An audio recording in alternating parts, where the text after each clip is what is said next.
Hello friends, எல்லோரும் எப்படி இருக்கீங்க? சண்டே என்ன ஸ்பெஷல்னா மீன் குழம்பு தான். சாலை மீன் வாங்கிட்டு வந்தாங்க.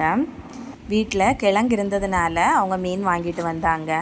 நான் அதை மயக்கியும் துண்டு வெட்டியும் வேக வச்சேன். எனக்கு துண்டு வெட்டின கிழங்கு பிடிக்கும், ஹஸ்பண்டுக்கு மயக்கின கிழங்கு பிடிக்கும்.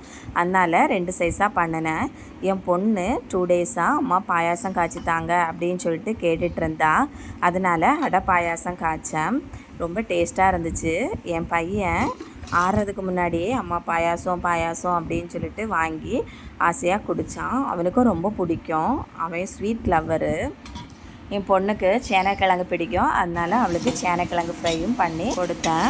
அப்புறம் நாங்கள் 4 பேருமா சேர்ந்து நல்லா ஜாலியாக சாப்பிட்டோம். ஹஸ்பண்டுக்கும் ரொம்ப பிடிச்சிருந்துச்சு. அவங்களும் நல்லா என்ஜாய் பண்ணி சாப்பிட்டாங்க. இன்றைக்கி நைட்டு நாங்கள் எங்கள் ஏரியாவில் உள்ள எல்லோரும் சேர்ந்து நாங்கள் மூவி பார்க்க போகிறோம். விஜய் சேதுபதியோட படம் தான். எப்படி இருக்குன்னு சொல்லிவிட்டு பார்த்தவங்க கீழே கமெண்ட் பண்ணுங்கள். நானும் நாளைக்குள்ள வீடியோவில் உங்களுக்கு சொல்கிறேன். படம் பார்க்க போனோன்னு சொன்ன உடனே பிள்ளைங்க எல்லாம் ஒரே ஜாலி. ஃப்ரெண்ட்ஸ் கூட நாங்கள் சேர்ந்து உட்காந்து பார்ப்போம் அப்படின்னு சொல்லிட்டு அவங்க ஒரு இது சொல்லிட்டாங்க. நாங்களும் என்ன வேணால் பண்ணிக்கோங்க, எங்களை பாப்கார்ன் மட்டும் வாங்கி கேட்கக்கூடாது அப்படின்னு சொல்லிட்டு நாங்களும் சொல்லிட்டோம். நானும் இனி நைட்டு இந்த சாப்பாடு வச்சு தான் சமாளிக்கணும். உங்கள் வீட்டில் சண்டே என்ன ஸ்பெஷல்னு கீழே